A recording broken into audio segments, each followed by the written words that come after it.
हरे कृष्णा। समस्त भक्तों का हम हार्दिक स्वागत करते हैं आज का कार्यक्रम में। तो हम लोग श्रीमद् भगवद गीता का चैप्टर 3 डिस्कशन कर रहे हैं। इस चैप्टर का नाम है कर्म योगा। इसको हम 5K में देख रहे हैं। तो फर्स्ट के हमने डिस्कशन किया कर्म योगा वर्सेस कर्म त्याग। तो विच इज सुपीरियर, कर्म त्याग और कर्म योग? तो कर्म संन्यास सुपीरियर नहीं है, कर्म योग सुपीरियर है। पहला सेक्शन में हमने देखा प्रश्न नंबर 1 to 9 कि भगवान चाहते हैं कि सबको कर्म करना चाहिए। क्यों करना चाहिए? क्योंकि ये कंपल्सरी। क्यों करना चाहिए? क्योंकि शरीर को प्रोटेक्शन देता है। क्यों करना चाहिए? क्योंकि ये मन को प्यूरिफिकेशन करता है और अंत में लिबरेशन देता है। तो 4 चीज, कंपल्सन, प्रोटेक्शन, लिबरेशन, प्यूरिफिकेशन। और कर्म योग को फॉलो नहीं कर रहे हैं। वेद में जो लिखा है उस सिस्टम को फॉलो नहीं कर रहे हैं। तो भगवान कहते हैं वो प्रिटेंशन है, वो व्यक्ति प्रिटेंडर है, सिर्फ दिखावा कर रहा है संन्यास का, लेकिन फॉलो नहीं कर रहा है। मन में भोग की वासना की प्रबल है, तो क्या है वो? प्रिटेंशन है। इसीलिए जब तक प्यूरिफिकेशन नहीं होता है तब तक संन्यास ग्रहण करना नहीं चाहिए। पूर्ण शुद्ध होने के बाद ही संन्यास ले सकते हैं, तब जाकर समाज का कल्याण भी होगा और अपना कल्याण भी होगा। पूरा MBBS डिग्री कंप्लीट करने के बाद, एक्सपर्ट होने के बाद, प्रैक्टिस करने के बाद जब ट्रीटमेंट करेंगे तो रोगी का भी क्योर होगा, आपको भी पैसा मिलेगा। बिना प्रैक्टिस से ट्रीटमेंट शुरू कर दे, रोगी भी मर जाएगा और आपको भी मार गिरेगा। तो वैसे ही बिना प्यूरिफिकेशन से हम संन्यास ले लेंगे तो समाज के लिए हानिकारक है और हमारे लिए भी हानिकारक है। सेकंड सेक्शन में भगवान कर्म कांड के ऊपर बताते हैं और यज्ञ के ऊपर बताते हैं। यज्ञ क्या है इसके बारे में बताते हैं। तो लास्ट टाइम हमने देखा 3 वर्ष हमने देखा था, उसका थोड़ा अपने वर्ष हम रिसाइडेशन करके कर्म कांड सेक्शन वर्ष नंबर 10 to 16। तो लास्ट टाइम हमने 10 to 13 देखा था। आज हम 14, 15, 16 दिन कंप्लीट कर लेंगे। वर्ष नंबर 10 सहायज्ञ प्रजा सृष्ट्वा पूर्ववाच प्रजापतिः अनेन प्रसवे साध्यम् ईश वस्तु इष्टकामधो। तो भगवान कृष्ण ने प्रजा का सृष्टि किए हैं और उसके लिए यज्ञ का व्यवस्था किए हैं। और जिस यज्ञ के द्वारा हम अपना इच्छाओं को पूर्ति कर सकते हैं, शांति प्राप्त कर सकते हैं और प्रॉस्पेरिटी भी प्राप्त कर सकते हैं। तो यज्ञ किस लिए है? शांति के लिए, समृद्धि के लिए और भोग की इच्छा को पूर्ति करने के लिए और मन का शुद्धिकरण के लिए। और इस यज्ञ कैसे कार्य करता है? दैट इज वर्ष नंबर 11। देवान भावयत अनेना ते देवा भावयन्तु वः परस्परं भावयन्तः श्रेयपरमवाप्स्यतः। देवान भावयत अनेन ते देवान भावयन्त वः। तो देवता जीव का इच्छा पूर्ति करते हैं। इस संसार में जो भी हमें बेनिफिट मिल रहा है, कंफर्ट्स मिल रहा है, फैसिलिटी मिल रहा है, जीवन के लिए जो भी आवश्यकता है वो देवता हमें प्रदान करते हैं। प्रकृति से हमें मिलता है, लेकिन प्रकृति से कहां से आया है? देवता उसको जनरली प्रकृति में रखे हैं भगवान के द्वारा ये निर्माण हुआ है। इसीलिए देवता सब कुछ प्रदान करते हैं और हमें भी उनको क्या करना चाहिए? ग्रेटिट्यूड देना है, कृतज्ञता अर्पण करना है। तो देवताओं को और भगवान को कृतज्ञता अर्पण करने का जो सिस्टम है उसको हम क्या कहते हैं? यज्ञ कहते हैं। यज्ञ means it is a system of gratitude by the living entities in this material world or in this earthly planet to the demigods, devatas who are living in स्वर्गा, और भगवान कृष्ण को कृतज्ञता अर्पण करते हैं। उसको हम क्या कहते हैं? यज्ञ कहते हैं। और इस यज्ञ सिस्टम को जो मानता नहीं है, केवल माल को ग्रहण कर लेता है, प्रॉफिट ले लेता है, सब कुछ यूज करता है, सूर्य का यूज करता है, हवा का यूज करता है, पानी का यूज करता है, मिनरल्स का यूज करता है, मेटल का यूज करता है, लेकिन कृतज्ञता अर्पण नहीं करता है, यज्ञ सिस्टम को फॉलो नहीं करता है। वो कौन है? वो चोर है। इष्टान भोगानि हि वो देवा दास्यन्ते यज्ञभाविताः तैर्दत्तान् प्रदायेभ्यो यो भुक्तेस्तेनैव सः। इष्टान भोगानि हि वो देवा, देवताओं के द्वारा दिया गया भोग को लेकर हम अपना इंद्रिय तृप्ति कर लेते हैं, जीवन धारण कर लेते हैं, लेकिन तैर दत्ता अप्रदायेभ्यो, उनके दिया हुआ चीज को हम लौटाते नहीं। तो लौटाना मतलब कृतज्ञ अर्पण करना है, यज्ञ को फॉलो करना है, भगवान कृष्ण का नाम का स्मरण करना है, कीर्तन करना है, प्रचार करना है, देवताओं की पूजा करना है। ये सब ग्रेटिट्यूड ऑफर किया जाता है। जो नहीं करता है ये सब, सिर्फ माल ले लेता है, कौन है? चोर है। यो भुंक्ते स्तेन मतलब चोर, जो इसे भोग कर लेता है। इसका डिस्कशन हमने डिटेल्स में किया है लास्ट सेशन में। भगवान कहते हैं ये चोर नहीं है, ये तो चोर तो है, उसके साथ साथ क्या है? पापी भी। That is verse number 30। यज्ञशिष्टासिनः सन्तो उच्यते सर्वकिल्बिषैः उच्यते तेत्वाहं पापं यवञ्चति आत्मकारणात्। तो यज्ञ शिष्ट आसीनः सन्तः उच्यते सर्वकिल्बिषैः। यज्ञ करके जो ये संसार का फैसिलिटी को भोग करता है, हर पाप से वो मुक्त हो जाता है। भूंगते थे तू आघम पाप, वो व्यक्ति पाप भोग करता है, पाप ही खाता है, ये बच्चे आत्म कारणा, जो स्वयं के लिए पका के खा लेता है, जो स्वयं के लिए सब कुछ संसार का ग्रहण कर लेता है, लेकिन कृतज्ञता अर्पण ही नहीं करता है, वो पापी भी, चोर भी है और पापी भी है। ऐसे व्यक्ति को संसार में दंड मिलता है, सुख नहीं मिलता है। इसलिए हमें क्या करना चाहिए? यज्ञ सिस्टम को फॉलो करना चाहिए। और इस यज्ञ सिस्टम का बेसिस क्या है, मैकेनिज्म क्या है, इस यज्ञ करने से किसी प्रकार हमें लाभ हो जाता है, इस सिस्टम कैसे काम करता है, दैट इज वर्स नंबर 14। अन्नाद् भवति भूतानि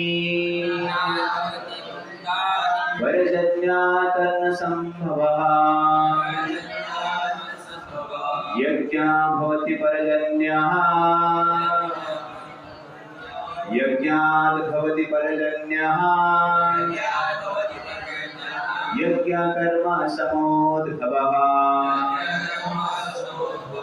Translation: all living bodies subsist on food grains which are produced from rains. Rains are produced by performance of yajna, sacrifice, and yajna is born of prescribed duty. अन्नात् भवन्ति भूतानि। ये जो संसार में जीव है अन्न के कारण जीवित है, नट बोल्ट के कारण, अंडरस्टैंड ना, स्मार्टफोन के कारण नहीं, टेक्नोलॉजी के कारण नहीं। किस लिए जीवित है? अन्न से, आहार से, खाना से। इस संसार में व्यक्ति जीवित है। पर्जन्यत अन्न संभव। पर्जन्यत मतलब रेन, बारिश, वर्षा।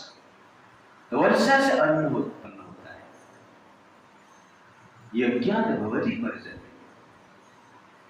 और वर्षा कैसे होता है? यज्ञ से होता है। यज्ञ कर्म समूह। और यज्ञ क्या है? वेद में जो दिया गया कर्म को फॉलो करना ही यज्ञ है। तो कहने का अर्थ है वेद का कर्म को हम फॉलो करते हैं तो हम यज्ञ करते हैं। जब यज्ञ होता है वर्षा होता है।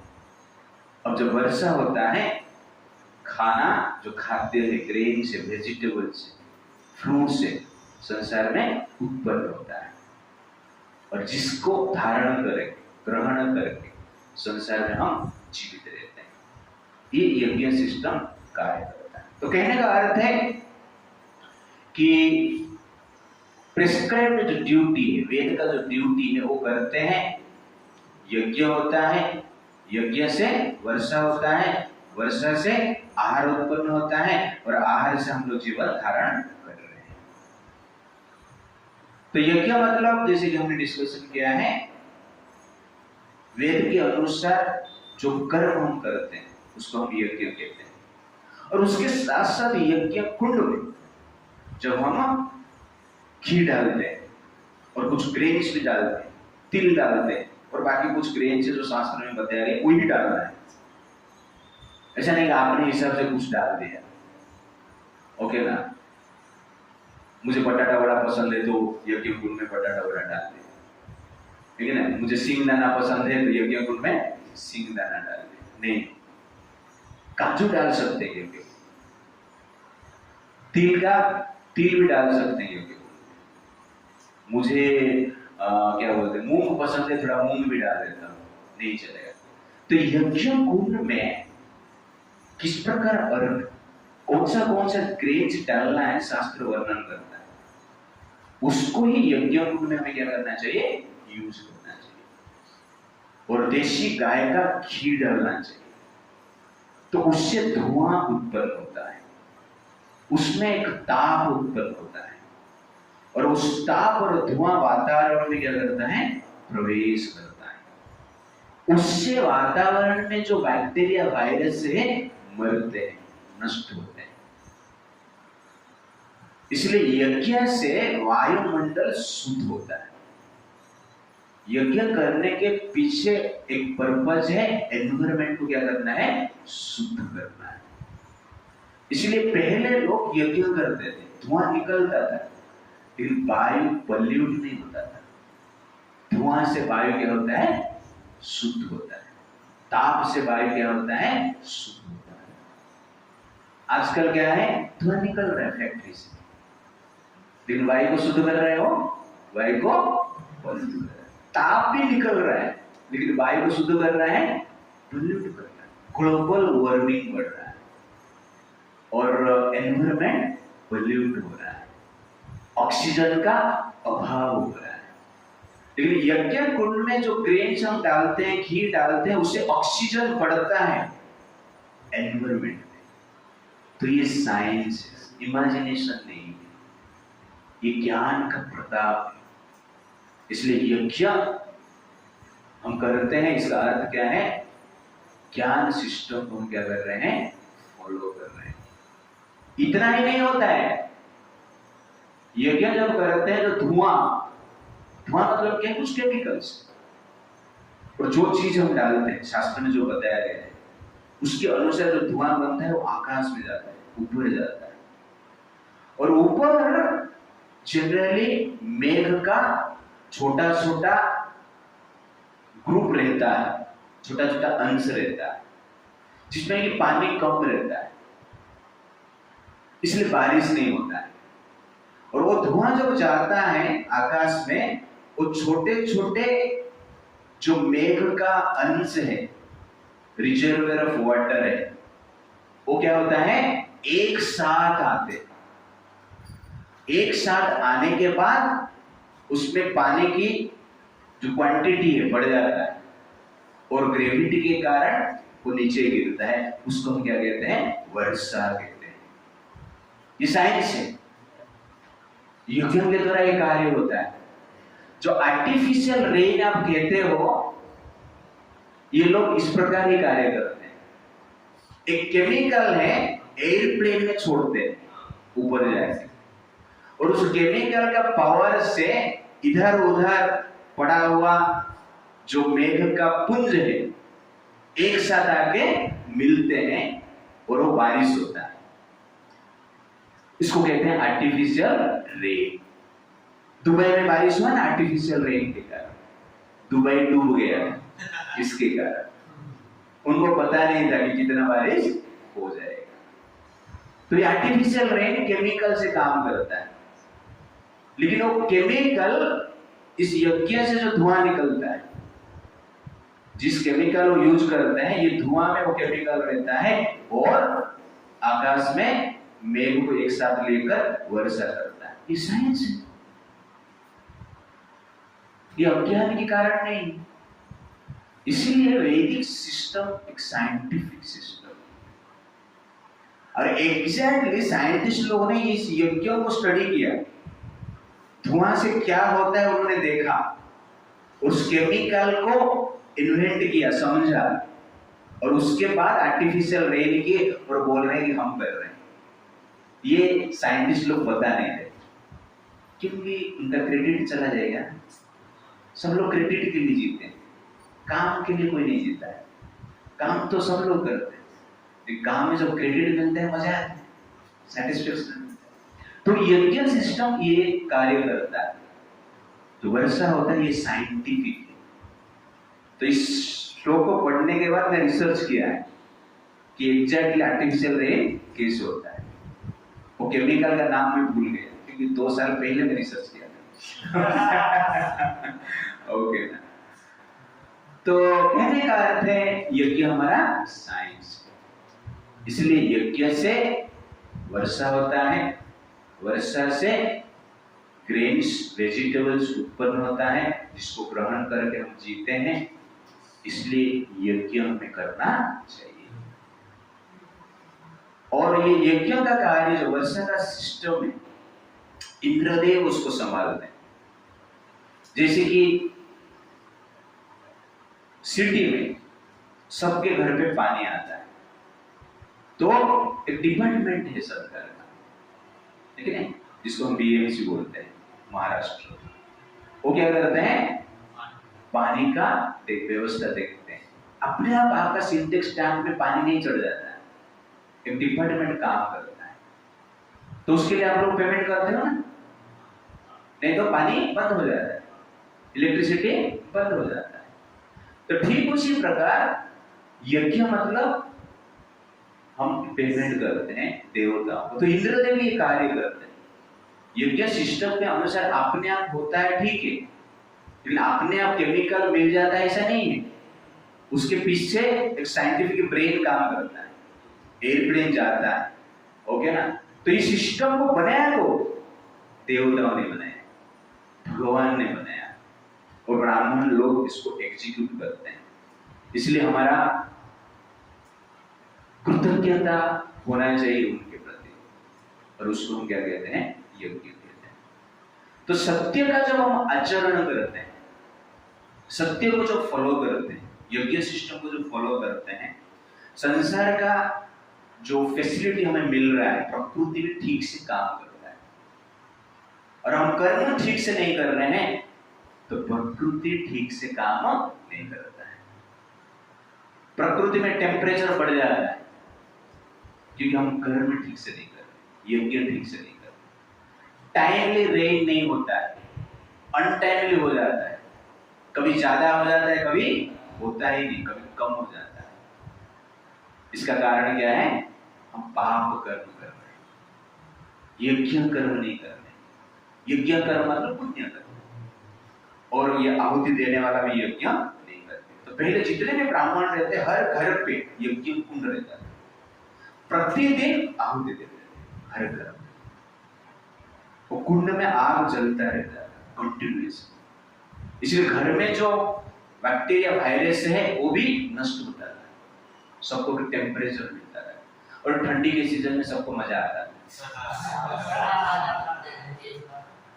ठीक है। तो ठंडी के सीजन में गांव में हम चूल्हे के पास रहते, गांव में पहले चूल्हा होता था, ठीक है ना, आग जलता था लकड़ी का और हमारा कावडम केक का। तो उस समय में हम क्या करते थे, चूल्हा के सामने जाके बैठ जाते और चूल्हे में कुछ बनता था, खाते हैं। तो खाने का भी मजा है, गर्मी का भी मजा है, मजा ही मजा है, और बैक्टीरिया वायरस भी नष्ट होते, इसलिए रोग भी कम होता है। आज साइंस ने दिमाग लगा के हीटर बना दिया, गैस बना दिया, खाना तो बन जाता है लेकिन बैक्टीरिया वायरस मरते नहीं एटमॉस्फेयर, ये साइंस। इसलिए कृष्ण के पास भी दिमाग था हीटर बनाने का, गैस चूल्हा बनाने का, लेकिन वो कभी किए नहीं, क्योंकि बैक्टीरिया वायरस वातावरण में रहेगा ना। इसीलिए हमारा जो ट्रेडिशनल सिस्टम है वो बेस्ट सिस्टम है। और खाना जब वो लकड़ी से बनता है और कावडम केक से बनता है, वो खाना का स्वाद क्या है, अधिक है, स्वादिष्ट। आजकल क्या है, मसाला डाल के, केमिकल डाल के, ठीक है नहीं, अजीनोमोटो डाल के मजा आता है, और उससे क्या होता है, हेल्थ डाउन होता है। इसलिए हमें जो हमारा ट्रेडिशनल यज्ञ सिस्टम है फॉलो करना चाहिए, जिससे वातावरण शुद्ध रहता है, आहार शुद्ध रहता है, आहार का टेस्ट भी शुद्ध रहता है, मन भी शुद्ध रहता है, और सब कुछ शुद्ध है, तो शांति से हम जी पाते। इसलिए यज्ञ सिस्टम शांति के लिए, और यज्ञ को फॉलो नहीं करते हमें क्या मिलता है, अशांति मिलता है। इसलिए सिस्टम को क्या करना है, फॉलो करना है। अभी प्रभुपाद जी का पढ़ में जाओ। Why there is no need of separate worship of demigod? तो यहाँ पर भगवान कहते हैं कि देवताओं को संतुष्ट करना चाहिए, और देवताओं में भगवान भी आते हैं, वो देव का देव है। जैसे प्राइम मिनिस्टर है, वो एमपी में आते हैं लेकिन वो क्या है, प्राइम मिनिस्टर। वैसे ही देवताओं में भी भगवान आते हैं, बट वो देवों का देव। और कृष्ण को जब हम संतुष्ट कर देते हैं, बाकी देवता का पूजा हो ही जाता है। गांव में से एक सिस्टम है, किसका घर पे पार्टी हो रहा है, भोज दे रहे हैं, तो इनविटेशन पिताजी के नाम पे आता है। जब इनविटेशन पिताजी के नाम पे आ जाता है, घर के जितने भी हैं, पिताजी का बेटा बेटी भाई बहन सब लोग भोज के लिए जाते हैं। लेकिन इनविटेशन भाई के नाम पे आता है तो पिताजी नहीं जाते, माता नहीं जाते, दूसरे भाई भी नहीं जाते, वो भाई जाता है, और उसका भी पत्नी जो हो जाएगी, क्योंकि भाई के नाम पे आया, पर्टिकुलरली उसको इनवाइट किया है। लेकिन पिताजी को जब इनविटेशन कर दे देते हैं, सबका इनविटेशन हो ही जाता है, सब लोग खुश पार्टी में, देखिए नहीं, सिर्फ भाई को ही पूजा करते तो बाकी लोग दुखी हो जाते हैं, हम जा नहीं पाए, घर पे बना के खाना पड़ेगा, ऐसा होता है ना, होता है गाँव। वैसे ही जब हम कृष्ण को पूजा करते हैं, दिन तो लोग खुश, पार्टी मिलेगा, सब देवता खुश, इंद्र चंद्र वरुण यमराज कुबेर सब खुश, पार्टी मिलेगा, क्योंकि कृष्ण का पूजा होता है। इसलिए कृष्ण को जब हम पूजा करते हैं, आराधना करते हैं, स्मरण करते हैं, गुणगान करते हैं, हर देवता का गुणगान हो जाता है, हर देवता संतुष्ट हो जाते हैं, खुश हो जाते हैं। लेकिन केवल इंद्र का ही पूजा कर रहे हैं तो यमराज दुखी हो जाएंगे, यमराज का ही पूजा कर रहे हैं तो गणपति फ्रस्ट्रेशन में जाएंगे। You understand the point? तो कहने का अर्थ है, इसीलिए प्रभुपाद जी कहते हैं सेपरेटली देवताओं को इनविटेशन करने की जरूरत नहीं है। आप कृष्ण को इनविटेशन करो, बाकी देवता अपने आप आ जाएंगे, पहले आ जाएंगे। इसे गांव में देखा जाता है, पिताजी को इनविटेशन होता है, बेटा बेटी जाके खा के आ जाते हैं। बाद में पिताजी को बोलते हैं, पिताजी हम खा के आ गए, आप जाके खाना खा के आ जाए। ऐसा भी आप लोगों ने देखा है, होता है ना ऐसा? हाँ, तो ये सिस्टम है। इसीलिए हमें भगवान कृष्ण का आराधना करना, पूजा करना और गुणगान करना है, ये वास्तविक यज्ञ है। What are the effect of प्रसाद? तो प्रभुपाद जी कहते हैं प्रसाद जो है ये वैक्सीन जैसे कोई एपिडेमिक है तो वैक्सीन बनाया जाता है उस एपिडेमिक से, उस वायरस से बचने के लिए। जैसे कोरोना के लिए वैक्सीन बनाया गया, वैक्सीन से क्या है, प्रिवेंशन होता है, इफेक्ट कम होता है। वैसे ही जो सोसाइटी में यज्ञ से उत्पन्न हुआ आहार को ग्रहण किया जाता है, उस आहार एंटीसेप्टिक रूप में कार्य करता है, वैक्सीन जैसे कार्य करता है। क्योंकि आहार उत्पन्न में अनेक प्रकार के पाप होता है। खेती में जब खेती फार्मर करता है, अनेक कीड़े मरते हैं, अर्थवर्म मरते हैं, ओके ना, पेस्टिसाइड यूज किया जाता है, उसके बाद जनरली ग्रेन्स बनता है, वेजिटेबल बनता है, उसको हम खाते हैं। लेकिन डायरेक्ट खा लेते हैं तो जितने भी कीड़े मरे, जितने भी इंसेक्ट मरे, उस सबका बद्ध का पाप हमें मिलता है। लेकिन जब भगवान को ऑफर करके खाते हैं, उस पाप से बच जाते हैं, क्योंकि भगवान का हमने रिकॉग्नाइज किया यज्ञ सिस्टम के द्वारा, और भगवान उससे संतुष्ट होकर हमें प्रोटेक्ट करते हैं, रोग से बचाते हैं। इसीलिए जो भगवान ऑफर करके हम ग्रहण करते हैं वो यज्ञ है। प्रसाद ऑफर करके खाना भी क्या है, यज्ञ। और उस आहार को जब हम लेते हैं, पाप से बचते हैं, रोग कम होता है। आजकल रोग बढ़ने के कारण ये भी, हम कुछ भी भगवान को अर्पण नहीं कर रहे और कर्म में भगवान के सिस्टम के अनुसार नहीं कर रहे। इसीलिए प्रसाद भोग अर्पण करके प्रसाद लेना वैक्सीन जैसे कार्य करता है, शरीर तंदुरुस्त रहता है, शक्ति मिलता है। इसलिए हमें ये कार्य करना चाहिए नित्य। लेकिन प्रसाद का लिमिटेशन है, ऐसा नहीं भोग लगा है, प्रसाद है, बटाटा वड़ा बना है, 10-12 खा लिया तो पेट बोलना। प्रभु जी प्रसाद आपने यज्ञ बोला था, वैक्सीन ज्यादा ले लेता हूँ। वैक्सीन तो लेते हैं हाँ, उसका भी लिमिट नहीं समझे। ऐसे नहीं डॉक्टर के पास जाते हैं, 4-5 वैक्सीन दे देते हैं, कोरोना से भी बचो। अरे एक ही वैक्सीन है, 4-5 देगा तो मर जाएगा। You understand the point? इसलिए प्रसाद जो है उसको हमें लिमिटेशन में लेना है, जो प्रिस्क्राइब है, जो आवश्यकता है, क्वांटिटी जो है वो भी शास्त्रों में ही बताया गया है। कितना खाना है, भोग लगा के खाना है, लेकिन कितना खाना है वो भी बताया गया है, वो भी यज्ञ है। इसलिए लगा के खा लेने का यज्ञ ही मान लेना नहीं, क्वांटिटी भी मानकर खाना यज्ञ। जब क्वांटिटी को हम वायोलेट करते हैं तो यज्ञ को वायोलेट करते हैं, पेट खराब, ठीक है। इस प्रकार हमें यज्ञ को समझना अत्यंत आवश्यकता है। How the meat eaters also depends upon food grain.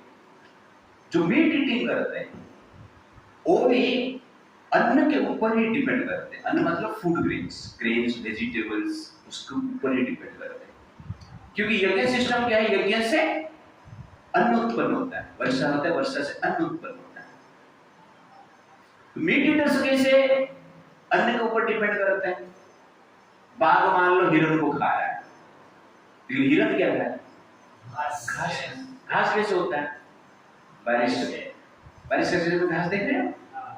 तो मैं जब बस में आता हूँ तो रास्ते में बहुत सारा घास देखता हूँ और मन में विचार करता हूँ बहुत घास हो गया, कोई काट के नहीं ले रहा है, कोई खा नहीं रहा है, क्योंकि गाय नहीं, बैल नहीं, भैंस नहीं, इसलिए इसे पड़ा।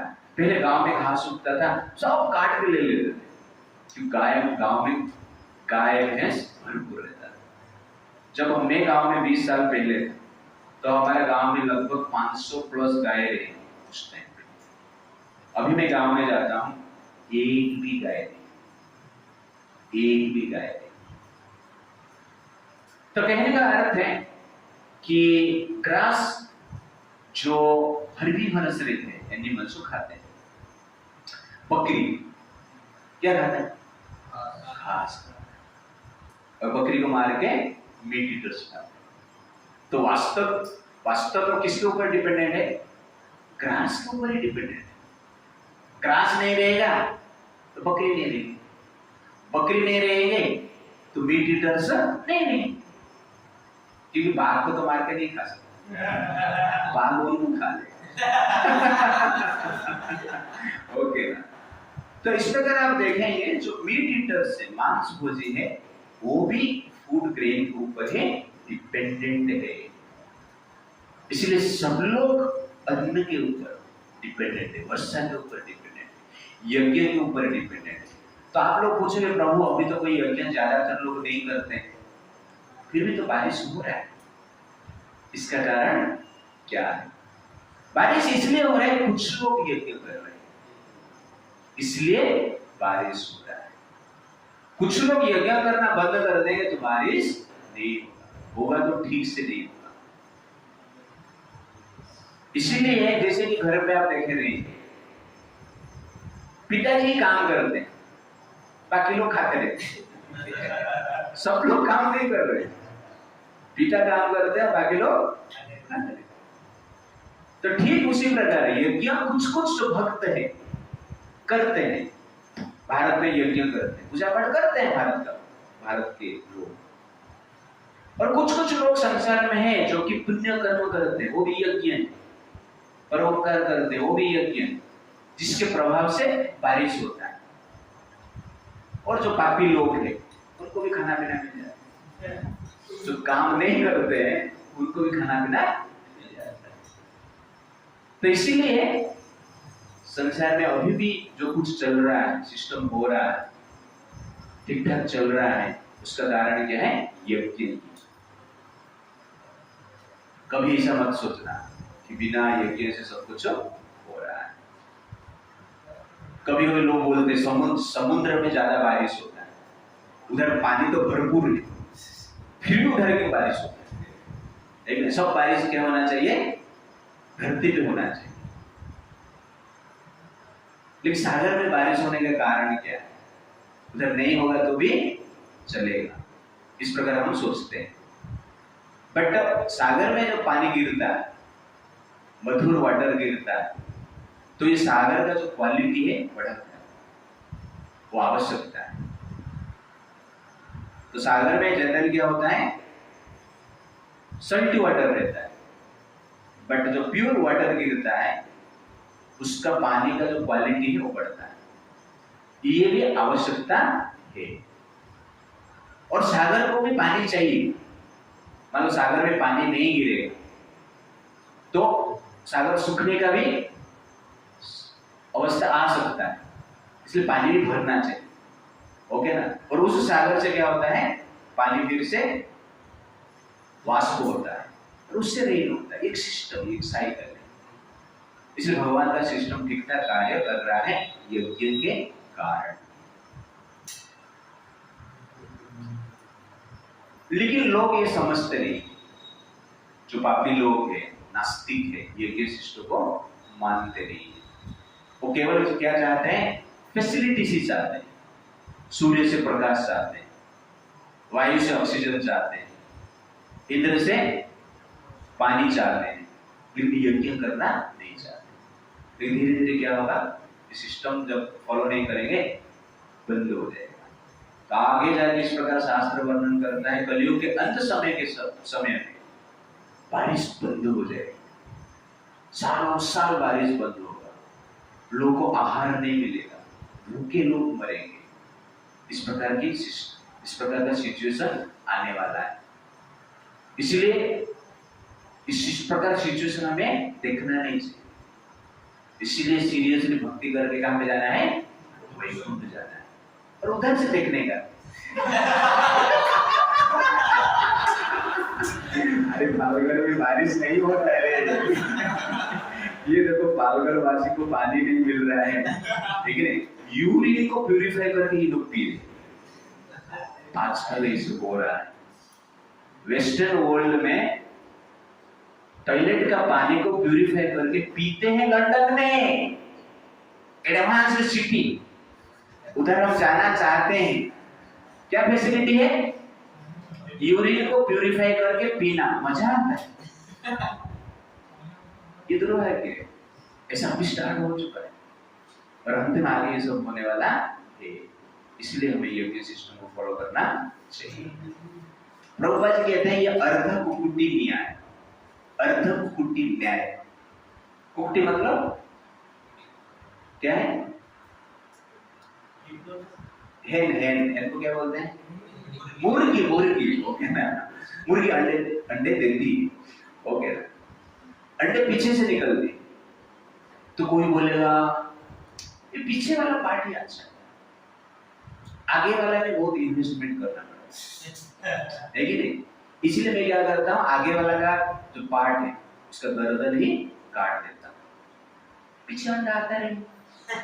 ऐसा होता है, आगे देंगे तो पीछे से निकलेगा। वैसे ही यज्ञ करेंगे तो देवता कुछ प्रदान करेंगे। यज्ञ करना ही बंद कर दिया तो देवता भी प्रदान करना बंद कर दिया। तो इसीलिए हमें यज्ञ सिस्टम को फॉलो करना चाहिए। दैट इज द तो life lesson. Life's necessities are vegetables, herbs, and food grains, not planes and trains. The point is that कि हम केवल मटेरियल फैक्ट्री में जो डेवलपमेंट हो रहा है, कुछ प्राप्त कर रहे हैं, वही आवश्यकता नहीं, वो चाहिए हमें, बट हमें मेनली क्या चाहिए? वेजिटेबल्स चाहिए, ग्रेन्स चाहिए, फ्रूट्स चाहिए। आपके पास ट्रेन है, प्लेन है, स्मार्टफोन है, एसी है, फैन है, लाइट है, सब कुछ है, खाना नहीं। जी पाएंगे? कुछ नहीं, खाना भरपूर है। Any problem? No problem. इसीलिए मॉडर्न सोसाइटी प्रॉब्लम ही क्रिएट करता है। जितना भी फैक्ट्री है वो फैक्ट्री नहीं है, वो फैक्ट्री ही है लेकिन प्रॉब्लम क्रिएट करने का फैक्ट्री। इस प्रकार हम समझ सकते हैं। तो कहने का अर्थ है कि हमें यज्ञ सिस्टम को स्ट्रेस देना चाहिए, सीरियसली उसको ग्रहण करना चाहिए। तो वर्ष नंबर 14 में भगवान कहते हैं जो कर्म है वही ही यज्ञ है। कर्म को ही हम क्या कहते हैं? यज्ञ कहते हैं। कर्म मतलब वैदिक कर्म, वेद में जो बताया गया वही कर्म जब हम करते हैं उसको यज्ञ कहते हैं, ओके ना? इसलिए भगवान कहते हैं ये जो कर्म है कहां से आया है और कि एक कर्म किस प्रकार भगवान के साथ कनेक्ट है। That is verse number 15। कर्म ब्रह्म उद्भवं विद्धि ब्रह्माक्षर समोद्भवम् तस्मात् सर्वगतं ब्रह्मा नित्यं यज्ञे प्रतिष्ठितम्। Translation. Regulated activities are prescribed in the Vedas, and the Vedas are directly manifested from the Supreme Personality of Godhead. Consequently, the all-pervading transcendence is eternally situated in acts of sacrifice. कर्म ब्रह्म उद्भवं विद्धि। ये कर्म कहां से आया है? ब्रह्म से उद्भव हुआ है। ब्रह्म मतलब वेद, यहाँ पर ब्रह्म मतलब वेद। ये कर्म वेद से आया, इसलिए वेद के अनुसार हम कर्म करते हैं तो वो यज्ञ है। अपने हिसाब से मैं बीड़ी पी रहा हूं सर, यज्ञ से धुआं निकलता है और बीड़ी से भी धुआं निकलता है। मैं यज्ञ कर नित्य यज्ञ दिन में 24 आवर यज्ञ करना चलेगा? नहीं। कहां से धुआं निकलना है, कैसे निकलना है, वेद में वर्णन किया गया। आप अपने हिसाब से धुआं निकाल नहीं सकते, अपने हिसाब से कर्म करेंगे तो नहीं चलेगा। इसलिए यज्ञ को फॉलो करना है। विवाह यज्ञ कहा जाता है, सबसे बड़ा यज्ञ है। उस यज्ञ को फॉलो करेंगे तो गॉडली संतान उत्पत्ति होगी। और विवाह यज्ञ को फॉलो नहीं करेंगे, नहीं हम लिव इन रिलेशनशिप में रहेंगे, तो क्या होगा? आतंकवादी पैदा होगा, वो आतंकवादी आपको भी मारेगा। इसलिए आप देखेंगे इस्लाम में ज्यादातर आतंकवादी पैदा होते हैं, और आतंकवादी क्या करते हैं? उसके बाप को ही मार देते हैं, भाई को ही मार देते हैं, क्योंकि यज्ञ से पैदा नहीं होते। वो क्या है? Live in relationship. You understand? Aurangzeb ने किसको मार दिया? शाहजहां को मार दिया। क्यों मार दिया? आतंकवादी पैदा हो, यज्ञ नहीं किया। You understand the point? इसीलिए ये जो हलाला प्रोडक्ट है वो क्या है? हलाला सिस्टम किस लिए है? आतंकवादी पैदा करने के लिए है। और यज्ञ सिस्टम किस लिए है? देवताओं को पैदा करने के लिए। तो एक प्रकार की कल्चर इस संसार में चल रहा है जो कि आतंकवादी को पैदा करता है, और यज्ञ की सिस्टम है जो देवताओं को पैदा करता है। बट प्रॉब्लम क्या है? हलाला सिस्टम तो बढ़ रहा है, लेकिन यज्ञ सिस्टम कम हो गया है।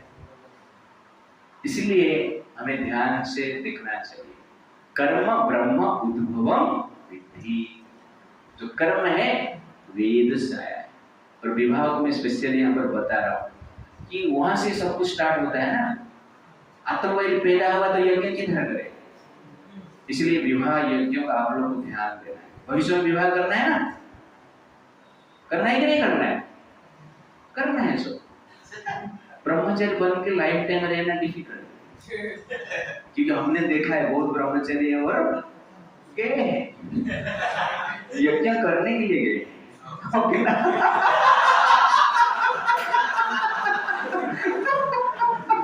अच्छा, वो भी आवश्यकता है। इस श्लोक पढ़ के ही गया रहेगा ना इतना साल आश्रम में रहेगा तो ये श्लोक तो पढ़ेगा ना। विवाह यज्ञ करने के लिए वो भी आवश्यकता है। इसीलिए जो ब्रह्मचर्य आश्रम छोड़ देता है, मैं दुखी नहीं होता, मैं खुश हो जाता हूं। तो मैं जो ब्रह्मचर्य आश्रम छोड़ता है, मैं उसको तो बोलता हूं, क्या ब्रह्मचर्य बन के रह नहीं पाएंगे? ठीक है, चलेगा, लेकिन ब्रह्मचर्य का बाप बनना मतलब क्या है? ब्रह्मचर्य का बाप बनना मतलब संतान उत्पन्न करना। संतान उत्पन्न करेगा, वो संतान ब्रह्मचर्य बनेगा ना, तो ब्रह्मचर्य का बाप बना ना वो। तो इसलिए हमें ब्रह्मचर्य का माँ बाप बनना, वो भी गर्व है। You understand it, right? पिता माता का गर्व क्या है? आतंकवादी का माँ बाप बनना। गर्व क्या है? देवताओं की माँ बाप बनना, शिवाजी का माँ बाप बनना, महाराणा प्रताप का माँ बाप बनना, औरंगजेब का माँ बाप बनना। इसलिए हमें तो वैदिक सिस्टम यज्ञों को प्रोपागेट करता है, और नॉन वैदिक सिस्टम हलाला को प्रोपागेट करता है। इसलिए यज्ञ से देवता पैदा होते हैं, इस सिस्टम को हमें फॉलो करना है। कर्म ब्रह्म उद्भवम विद्धि, ये वेद से निर्माण है। ब्रह्म अक्षर समोद्भवम। ब्रह्म वेद कहां से आया है? अक्षर, भगवान से आया है। सनातन भगवान जो कभी नष्ट नहीं होते, वेद वहां से उत्पन्न हुआ है। इसीलिए हमें वेद को क्या करना चाहिए? फॉलो करना चाहिए, क्योंकि भगवान का वाणी। तो भगवान जब ब्रीदिंग करते हैं, वेद निर्माण होता है। जो नॉलेज है भगवान का ब्रीदिंग से आया है। जो सिस्टम हम फॉलो कर रहे हैं वैदिक कल्चर में, वो भगवान का ब्रीदिंग से आया है। श्वास सब छोड़ते हैं, वो क्या करते हैं? नॉलेज को स्प्रेड करते हैं। इसीलिए वेद जो है, मैं ऐसा समझता हूं कि ये भगवान का प्राण वायु है। वेद जो है ये भगवान का प्राण है। वेद जो है ये जीने के लिए वास्तविक ऑक्सीजन है। जैसे ट्री से ऑक्सीजन देते हैं, उस ऑक्सीजन को लेके हम क्या करते हैं, शरीर को पोषण करते हैं, शक्ति देते हैं। ऑक्सीजन शरीर के भीतर जाता है ना, ऑक्सीडेशन होता है ना, हो गया ना, उससे शक्ति निर्माण होता है। इस सिस्टम में तो ऑक्सीजन से हमें शरीर को शक्ति मिलता है। वैसे भगवान जो ऑक्सीजन दिए हैं वो क्या है, वेद है, नॉलेज है, रामायण है, महाभारत है, गीता है। उसको जब हम सुनते हैं, ग्रहण करते हैं, तब जाके क्या होता है, जीवन में शांति मिलती है। जिसे शरीर को शांति कब मिलता है, जब ऑक्सीजन मिलता है। ऑक्सीजन बंद कर दो, मिलेगा शरीर को शांति? छटपटाएंगे आप, क्योंकि ऑक्सीजन नहीं ले रहे। इसलिए भगवान का वाणी वेद जो है ये प्राण है, ऑक्सीजन, चेतना को प्राण देता है। और चेतना में जो प्राण प्रवेश करता है उसको ही हम शांति कहते हैं। चेतना में जब कार्बन डाइऑक्साइड प्रवेश करता है उसको हम क्या कहते हैं, पाप कहते हैं, अशांति कहते हैं। आजकल ज्यादातर लोग क्या करते हैं, कार्बन डाइऑक्साइड। वेद का ज्ञान नहीं लेते। जो मटेरियल साइंटिस्ट ने, मटेरियल फिलोसोफर ने जो ज्ञान दिए वो कार्बन डाइऑक्साइड है। और कार्बन डाइऑक्साइड लेंगे तो क्या होगा, मरेंगे। इसलिए इसको carbon dioxide you will die, okay now? That is carbon dioxide. But living force जो है कहाँ से मिलता है, ऑक्सीजन। इसलिए वेद को मानकर चलते हैं, तब जाके मन को शांति मिलता है। कष्ट हो सकता है लेकिन मन को शांति मिलता है उसमें। ये युधिष्ठिर महाराज है, वनवास में रहना कष्ट है, डिफिकल्ट है धर्म को फॉलो करके। लेकिन युधिष्ठिर महाराज से जो पूछा जाता है, आप वनवास को क्यों चूज किए? क्योंकि भगवान का प्राण है। धर्म को फॉलो करना मतलब भगवान का प्राण को फॉलो करना है। इसलिए मैं भगवान का प्राण को धारण किया है, पर मेरे मन को थोड़ा शांति मिलता है इससे। मैं पाप करेगा तो शांति मुझे नहीं मिलता। मैं पाप करके इंद्रप्रस्थ में 56 भोग खाकर हजार दासियों के द्वारा, दास के द्वारा सेवित होकर मुझे वो संतोष नहीं मिलता है। धर्म को फॉलो करके ये वन में रहकर कंदमूल खाकर मैं जीता हूं, मुझे मजा आता है। क्यों? प्राण है, कृष्ण का प्राण को धारण करते हैं। इसीलिए जब हम वेद को फॉलो नहीं करते हैं, कृष्ण को, प्राण को कष्ट देते हैं। और कृष्ण को कष्ट देकर हम शांति से जी नहीं पाएंगे, क्योंकि कृष्ण ही हमारा प्राण है। और प्राण को ही कष्ट दिया आपने तो प्राणी शांति से जी नहीं सकता है। इसलिए ब्रह्म अक्षर समोध भव। मैं डिस्क्रिप्शन दे रहा हूं आप लोगों को, तो अब इसको ठीक से समझ रहे हैं, हम इसको ठीक से समझ रहे हैं, फॉलो कर रहे हैं, तो हमें शांति मिलेगा। तस्मात् सर्वगतं ब्रह्म नित्य यज्ञ प्रतिष्ठितम्। इसलिए सब कुछ ब्रह्म है और यज्ञ में ब्रह्म ही रहते हैं, भगवान ही रहते हैं। इसलिए जो यज्ञ को फॉलो करता है वो वास्तव में ब्रह्म को, भगवान को प्लीज करता है। तो भगवान से वेद आया, वेद से कर्म आया, कर्म को ही यज्ञ कहते हैं। यज्ञ से वर्षा होता है, वर्षा से ग्रेन उत्पन्न होता है, ग्रेन को हम खाते हैं। इसीलिए सर्वगतम ब्रह्म, भगवान भी ब्रह्म है, वेद भी ब्रह्म है, कर्म भी ब्रह्म है, यज्ञ भी ब्रह्म है, वर्षा भी ब्रह्म है, जो खाना खा रहे वो भी ब्रह्म है। इसलिए इस प्रकार दृष्टि से ब्रह्म जो है भगवान हर वस्तु में, हर व्यक्ति में, हर स्थिति में, हर स्थान में ब्रह्म का निवास है। और इस प्रकार की लाइफ स्टाइल जो जीता है वो हर स्थान में ब्रह्म का दर्शन करता है, ब्रह्म का अनुभव करता है। और जो ब्रह्म को व्यक्ति अनुभव करता है मजा है, और जो ब्रह्म को अनुभव नहीं कर पाता है वो जनरली क्या है, अशांत रहता है।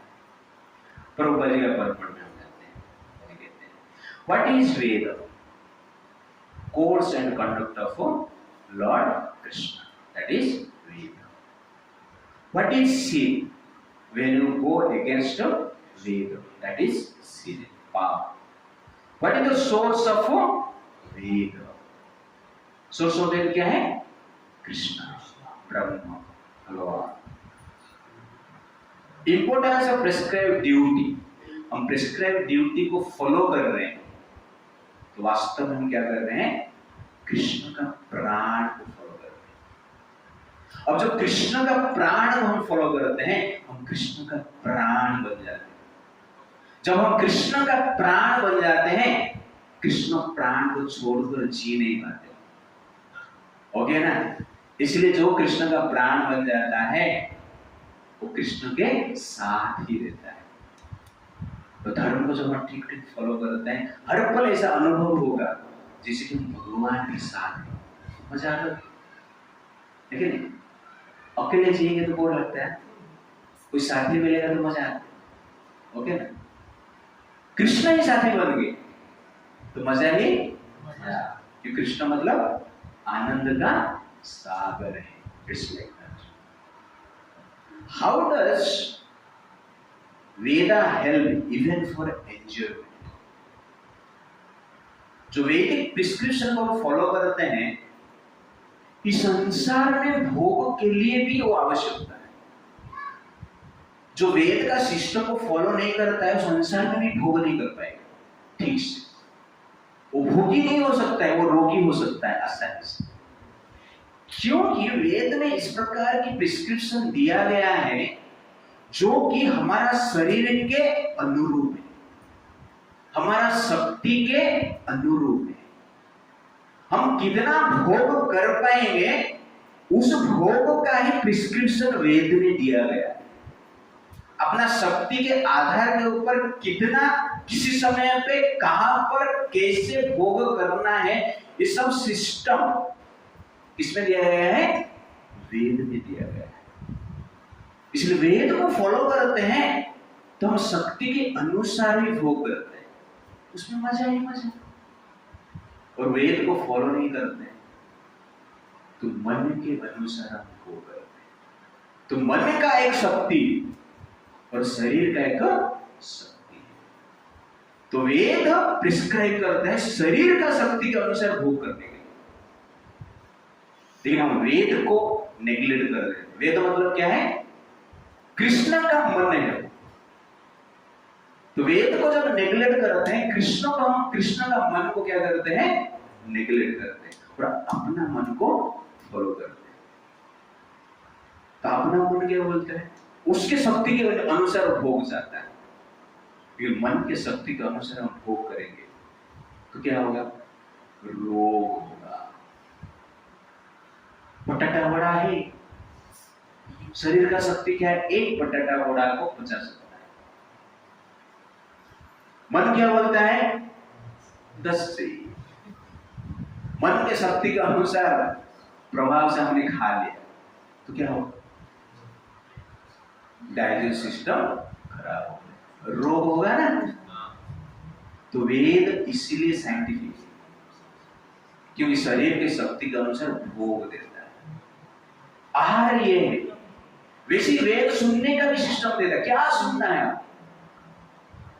तो वेद कहता है कि भगवान का गुणगान सुनो तो आपका मन शांत रहेगा, आपका वृत्ति ठीक रहेगा, आपका एक्शन ठीक रहेगा। लेकिन हम मन के अनुसार सुनेंगे इसलिए बॉलीवुड हॉलीवुड बनाया मन को प्लीज करने के लिए। रोज हम सुनते रहेंगे तो क्या होगा? फ्रस्ट्रेशन होगा, उसके अनुसार हमारा एक्शन होगा, वृत्ति होगा, उसके अनुसार भोग का डिजायर बढ़ेगा। विवाह यज्ञ हम फॉलो नहीं करेंगे, मन को फॉलो करेंगे तो क्या होगा? शक्ति नष्ट होगा, एड्स होगा, नपुंसकता आएगा, ब्रह्मचर्य नष्ट होगा, कंसंट्रेशन डाउन होगा। You understand the point? इसलिए वेद हमें प्रोटेक्ट करता है। इस संसार को भोग करने के लिए भी वेद चाहिए। वेद के अगेंस्ट में जाकर भोग नहीं करना है। हमारा फार्म में बहुत जेसीबी आता है, जेसीबी और क्रेन भी आता है पत्थर को उठाने के लिए। टेम्पल जो बनाता है पत्थर को उठाने के लिए क्रेन आता है। क्रेन क्या करता है? पत्थर को, क्रेन डायरेक्ट उठाता नहीं, उसके लिए क्या है? रस्सी, पट्टा बांधा जाता है, उस पट्टे के द्वारा बेल्ट रहता है, वो पट्टे के द्वारा पत्थर को पकड़ा जाता है, उसके द्वारा क्रेन। और पट्टा निर्माण होता है जिस चीज को उठाना है उसकी शक्ति के आधार पर। एक पट्टा है 100 किलो का पत्थर को उठा सकता है, क्योंकि मैं गोडाउन में सेवा करता, पट्टा खरीदता, ओके। एक पट्टा है 1000 किलो का वजन उठा सकता है। एक रस्सी है जो कि 10,000 किलो का वजन उठा सकता है। 10 टन का, 1 टन का, डिफरेंट पट्टा रहता है। लेकिन 100 किलो वाला पट्टा है और उसको लेके 10,000 किलो का वजन का पत्थर उठाए तो क्या होगा? पट्टा टूट जाएगा, पत्थर भी टूट जाएगा। तो वैसे ही शरीर का एक लिमिटेशन है, शक्ति है भोग करने का। उससे अधिक हम भोग करेंगे तो क्या होगा? शरीर टूट जाएगा, जीवात्मा का पतन हो जाएगा। इसीलिए वैदिक सिस्टम में जो रूल्स रेगुलेशन दिया गया है हमारा शक्ति के आधार पर। तेरे पास इतना ही शक्ति है तो 100 किलो का वजन उठा सकता है, 10,000 किलो का वजन उठाने का प्रयास मत करो। ऐसा उठाने की वजन प्रयास करेगा तो हॉस्पिटल में एडमिट हो जाएगा, लेकिन अंत में तुम्हारा मृत्यु हो जाएगा। तो आजकल आयु कम हो रहा है, शरीर क्षीण हो रहा है, तनाव बढ़ रहा है। ये जो प्रॉब्लम का मूल कारण क्या है कि वेद के अगेंस्ट में हम भोग करना चाहते हैं। इसलिए वेद इज मेड फॉर एंजॉयमेंट, यज्ञ इज फॉर व्हाट? एंजॉयमेंट। मजा के लिए यज्ञ बनाया गया है, ये हम समझते नहीं, मन के प्रभाव से कार्य करते हैं। तो यज्ञ इज मेड फॉर व्हाट? मजा, enjoyment. Therefore follow yajna, live a life of enjoyment. If you don't follow yajna, you will live a life of disappointment. जब ये यज्ञ सिस्टम को फॉलो नहीं करेंगे तब क्या होता है? That is verse number 60। एवं प्रवर्तित चक्रम, एवं प्रवर्तित चक्रम नानुवर्तति यः यः अथाय इंद्रियारमा भोगं Partha सजीवति। Translation. My dear Arjun, one who does not follow in human life the cycle of sacrifice thus established by the Vedas certainly lives a life full of sin, living only for the satisfaction of the senses. Such a person lives in vain. Very very important verse. तो ये chapter जो है ना, third chapter का one of the important chapter. इससे भगवान clearly बताते हैं कि वेद के अनुसार जीना कितना इम्पोर्टेंट है। एवं प्रवर्तितम चक्रम, जो यज्ञ सिस्टम वेद में दिया गया है, जो यज्ञ सिस्टम वेद में दिया गया है, नॉन वर्तति यह, जो व्यक्ति इसको फॉलो नहीं करता है, अघायर इंद्रिय आरभ मोघम पार्थ सजीव, अघायर वो पापी है, पाप करता है, किस लिए जीता है? इंद्रिय आरभ, इंद्रियों को आराम देने के लिए, ठीक है नहीं, इंद्रियों को कंफर्ट देने के लिए वो जीता है। मोघम पार्थ सजीवती, मोघम व्यर्थ जीता है वो, इस लाइफ इज वेस्ट। इस डेफिनेशन के अनुसार पूरा संसार को आप देखेंगे तो जो लोग इस संसार में जी रहे हैं लगभग कृष्ण के हिसाब से कैसे जी रहे हैं? व्यर्थ जी रहे हैं। बोलते हैं ना हम लोग, तेरा जीवन व्यर्थ है। वैसे ही कृष्ण बोल रहे हैं, जो यज्ञ सिस्टम को फॉलो नहीं कर रहा है वो वास्तव में किस लिए जी रहा है? व्यर्थ जी रहा है। तो तीन चीज है, व्यर्थ, स्वार्थ, परमार्थ। तो व्यर्थ मतलब केवल इंद्रियों को भोग करने के लिए जीना, भगवान, देवता, वेद, शास्त्र, पाप, पुण्य का विचार नहीं करना है, सिर्फ मजा ही मजा करना है। हमें नाइट क्लब में जाना है, हमें रेस्टोरेंट में जाना है कि नहीं, हमें हनीमून में जाना है, असत्य का आचरण करना है। ये लाइफ क्या है? व्यर्थ है। इस लाइफ को भगवान व्यर्थ कहते हैं। मोहम पार्थ सजीव। आज का लेक्चर बार बार सुनना तो इंपोर्टेंट पॉइंट्स यहाँ पर हम बता रहे हैं।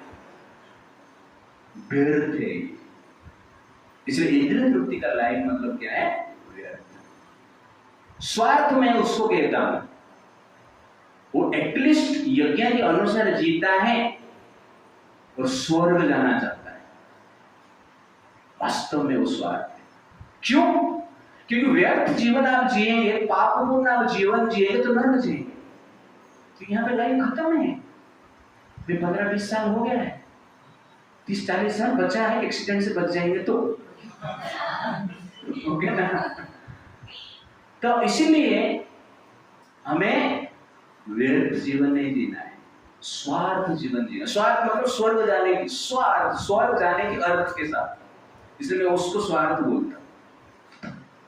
उसके अनुसार जीते हैं तो वेद को फॉलो करते हैं, मन शुद्ध रहता है और स्वर्ग में जाएगा तो थोड़ा मजा आएगा, ठीक है। स्वर्ग का सुख बड़ा है, स्वर्ग का डिस्क्रिप्शन महाभारत जबरदस्त करता है। ये संसार का जो सुख समृद्धि है स्वर्ग का डिस्क्रिप्शन के हिसाब से नगण्य है। उसको एक मुनि सुनते हैं स्वर्ग का दूध से, सुनने के बाद बोलते हैं स्वर्ग से भी अच्छा सुख इधर है क्या? ना है, वैकुंठ। महाभारत में उस मुनि को लेने के लिए दूत आते हैं विमान लेके, चलो आपको स्वर्ग लेके जाता, आपका दान से वो संतुष्ट है, अब चलिए स्वर्ग में जाता। वो स्वर्ग का थोड़ा डिस्क्रिप्शन देना मुझे जहां पे जाना है और कैसे थोड़ा बताओ, थोड़ा डिस्क्रिप्शन देना। वो कहते हैं स्वर्ग में जो जाता है, स्वर्ग का जो शरीर है उसमें वृद्धावस्था होता है, शरीर से सुगंध निकलता है। स्वर्ग का शरीर में 1 नंबर 2 नंबर है ही। कोई पूछेगा स्वर्ग में टॉयलेट है क्या? नहीं है। अटैच्ड बाथरूम है क्या? नहीं है। शरीर से सुगंध निकलता। स्वर्ग के जब स्त्रियां पुरुष स्नान करते हैं पानी सुगंधित हो जाता है। अंत में स्वर्ग में मृत्यु होता है, ये एक प्रॉब्लम। उसके बाद वो बताते हैं, बोला और कुछ प्रॉब्लम बताइए।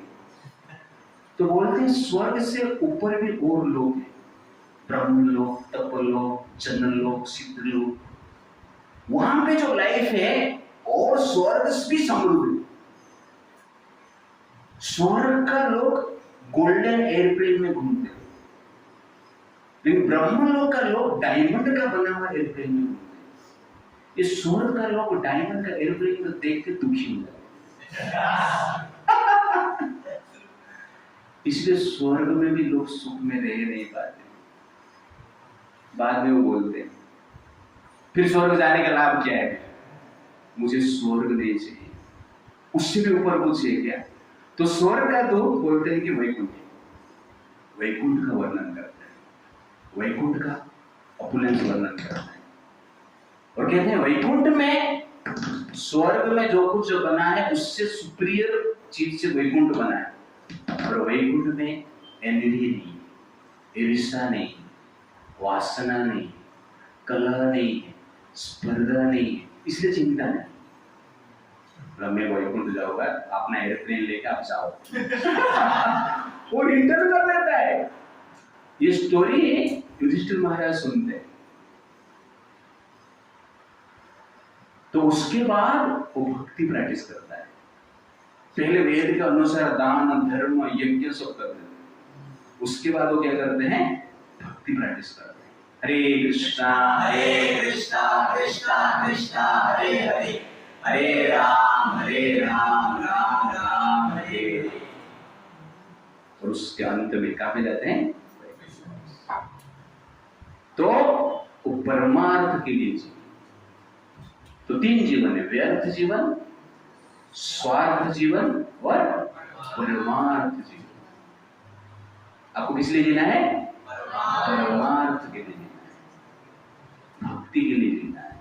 तो वैकुंठ से विमान है और वहां पे जाके इटर्नल लाइफ जी सकते हैं। स्वर्ग का और एक प्रॉब्लम है, पतन हो जाता है, पुण्य खत्म, फिर धरती में रिटर्न। ओके ना? विजय खत्म, फिर भारत में आना ही पड़ता है। तो वैसे ही हालत है। इसलिए यहाँ पर भगवान कहते हैं यज्ञ सिस्टम को जो फॉलो नहीं करता है वो व्यर्थ जीवन जीता है, वो व्यक्ति क्या है? पापी है। इसीलिए हमें जो वेद शास्त्र है उसके नियम के अनुसार हमें क्या करना चाहिए? जीना चाहिए। और उसके अनुसार हम जीते हैं तो परमार्थ के लिए जीते हैं। और जो व्यक्ति परमार्थ के लिए जीता है वो व्यक्ति के लिए ये संसार क्या है? स्वर्ग है। और जो व्यक्ति व्यर्थ जीवन जीता है वो व्यक्ति के लिए संसार नरक है, यंत्रणा देता है और अंत में यंत्रणा का प्लैनेट भी जाते हैं। उसको क्या कहते हैं? नरक कहते हैं। प्रभुपाद जी का फर्क पड़ने जाते हैं। The philosophy of donkey is condemned. कर्म ही भगवान, मतलब इंद्रिय तृप्ति ही भगवान। इंद्रिय तृप्ति के लिए कर्म करना है भगवान। ये डंकी का फिलोसफी। गधे लोग कर्म करते हैं और गधे की तरह भोग करते हैं। कर्म हमें करना है वेद के अनुसार। आप इतना काम कर रहे हैं, इतना काम कर रहे हैं कि आपके पास टाइम नहीं है जब करने के लिए। इतना काम कर रहे हैं कि आपके पास टाइम नहीं है गीता सुनने के लिए, पढ़ने के लिए, रामायण सुनने के लिए, महाभारत पढ़ने के लिए, मंदिर आने के लिए। क्या लाइफ है? ये काम क्यों करने का? छोड़ो ये काम। इसलिए ऐसा काम ढूंढो जिससे कि हम भक्ति कर पाएंगे। हमारा कर्म भक्ति का सहयोग करना चाहिए। जो कर्म भक्ति से दूर रखता है वो कर्म को ही छोड़ देना चाहिए। ये बुद्धिमान की बात है। इसलिए राजा महाराज वन में क्यों जाते थे? राजमहल में रह के परमार्थ नहीं होगा, ज्यादा से ज्यादा स्वार्थ होगा, नहीं तो व्यर्थ ही जाएगा। इसमें छोड़ो ये काम धंधा, उसको भी वानप्रस्थ कहा जाता है और कुछ नहीं। काम धंधा छोड़ के भगवान के सेवा में रहो, राम की सेवा में रहो।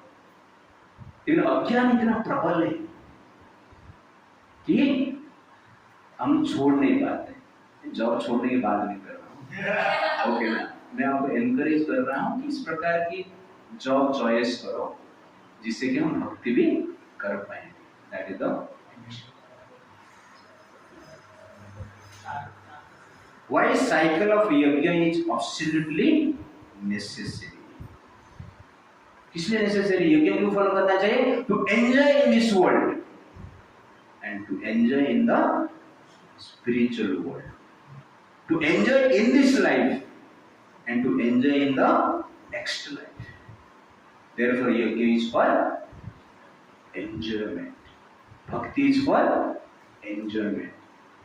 तो ये सब सुन के पता ना लोगों को, ओके ना, लोग सोचे भक्ति में जाएगा तो मजा नहीं आएगा। भक्ति में ही मजा है। 3 वे फॉर सेल्फ रियलाइजेशन।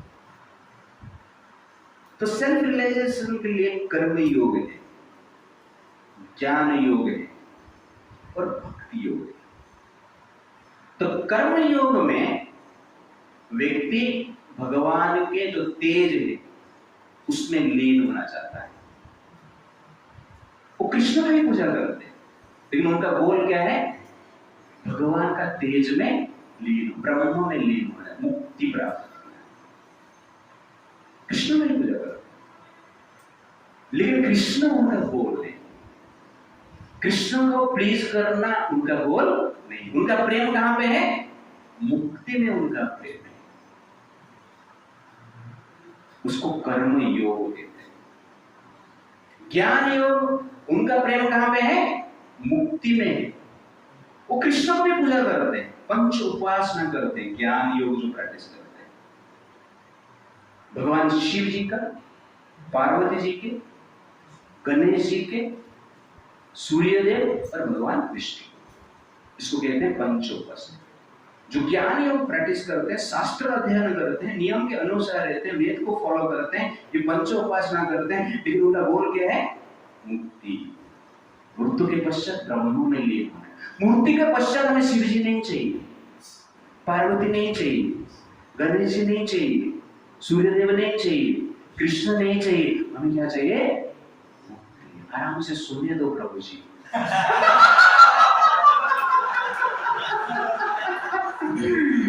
आप जो बोले बहुत सेवा भी कर चुका है जन्माष्टमी में, आराम से सुने दो। दैट इज एक्चुअली क्या है? ज्ञान योग। बट भक्ति योग मतलब क्या है? हमें कृष्ण चाहिए, कृष्ण का सेवा चाहिए, कृष्ण का सानिध्य चाहिए, कृष्ण का साथ चाहिए, कृष्ण के प्रति प्रेम। इसको भक्ति योग कहते हैं। तो कर्म योग में एक्शन सेम हो सकता है, भक्ति योग में भी एक्शन सेम हो सकता है, लेकिन डिफरेंस क्या है? कर्म योग में कृष्ण के प्रति प्रेम नहीं, कृष्ण उनका गोल नहीं। भक्ति में क्या है?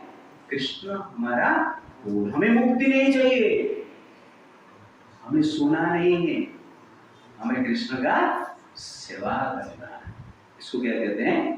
भक्ति योग कहते हैं। तो इस प्रकार 3 वे हैं, कर्मयोग, भक्ति योग, ज्ञान योग। की क्लैरिटी आप ध्यान में रखिए। एंड हु शुड फॉलो यज्ञ एंड हु शुड नॉट। तो यज्ञ सिस्टम, यहाँ पर जब यज्ञ प्रभुपाद जी कहते हैं देवताओं की पूजा के बारे में कहते हैं, तो ये देवताओं को पूजा कौन करना चाहिए? जो व्यक्ति भौतिक सुख चाहता है। लेकिन जो व्यक्ति कृष्ण का सेवा करना चाहता है वो देवताओं की पूजा करने की आवश्यकता नहीं। जैसे कि हमने पहले डिस्कशन किया, कृष्ण का पूजा करते हैं तो देवता लोग पहले ही खा लेते हैं। तो इसलिए अलग से करने की आवश्यकता नहीं। इसलिए जो कृष्ण का सेवा करना चाहते हैं वो डायरेक्ट कृष्ण का सेवा करना चाहिए। देवता का सेवा नहीं करेंगे तो भी चलेगा, लेकिन रिस्पेक्ट हमें देना। जैसे हमने गणपति पूजा, हमारे इस्कॉन के यूथ का टीम, यश प्रभु, आविष्कार प्रभु, ठीक है नहीं, और कौन कहते हैं यहाँ पर? हाँ, ऋषभ प्रभु, मुर्दन सुदीप, मुर्दन करताल लेके कीर्तन किए। गणेश जी सबसे ज्यादा संतुष्ट हुए थे, क्योंकि उनके पंडाल में दे दे प्यार दे बजता था। लेकिन गणेश जी पहली बार सुने कृष्ण का कीर्तन, तो भगवान गणेश खुश हो गए और आपके लोग के ऊपर आशीर्वाद देंगे और दिए भी। तो इसलिए देवताओं का सही से हम पूजा करते हैं जब हम भगवान का गुणगान करते हैं। जो देवताओं का पूजा करते हैं उसमें भी भगवान विष्णु का भी पूजा होता है, कृष्ण में भी पूजा होता है, लेकिन स्वार्थ के लिए, भोग के लिए, वो इनडायरेक्ट कृष्ण कॉन्शियसनेस। जो इनडायरेक्ट भी करते हैं अच्छा है, क्योंकि इनडायरेक्ट करते करते क्या बन जाएगा, वो इन निकल जाएगा सिर्फ क्या बचेगा, डायरेक्ट ही बचेगा। इसलिए हमें यज्ञ सिस्टम को फॉलो करना चाहिए। When is यज्ञ considered a moral code? जब जनरली हम यज्ञों को सिर्फ धन संपत्ति स्वार्थ को सिद्ध करने के लिए हम फॉलो करते हैं, ये केवल एक मोरल बन जाता है, आदर्श बन जाता है, ये परमार्थ का लाभ नहीं देता है। इसलिए जब परमार्थ हमें चाहिए तब जनरली हम भगवान कृष्ण का प्लेजर के लिए ही यज्ञ सिस्टम को फॉलो करना है। तो इस प्रकार वर्ष नंबर 10 से लेकर 16 तक भगवान यज्ञ क्या है, यज्ञ का मैकेनिज्म क्या है, और यज्ञ करने से लाभ क्या होता है, यज्ञ नहीं करने से प्रॉब्लम क्या होता है, सब कुछ क्या कर यहाँ पर होता है। और जो व्यक्ति का मन अशुद्ध है, वासना से भरा हुआ है, उसको ये यज्ञ सिस्टम फॉलो करना चाहिए। और जो वासना से मुक्त हो जाता है वो व्यक्ति क्या है, संन्यास ले सकता है। वो व्यक्ति संन्यास ले सकता है, और संन्यास नहीं लेना भी अच्छा है उसके लिए। तो नेक्स्ट टाइम हम देखेंगे संन्यास एग्जैक्टली कौन ले सकता है, उसका चेतना किस प्रकार होना चाहिए, और संन्यास नहीं लेना है, संन्यास के लिए योग्य होने के पश्चात भी बट इस संसार में कर्म करते हुए रहना कितना इंपॉर्टेंट है, भगवान नेक्स्ट सेक्शन में बताएंगे। वर्ष नंबर 17 हरे कृष्णा कृष्णा कृष्णा हरे हरे, हरे राम राम राम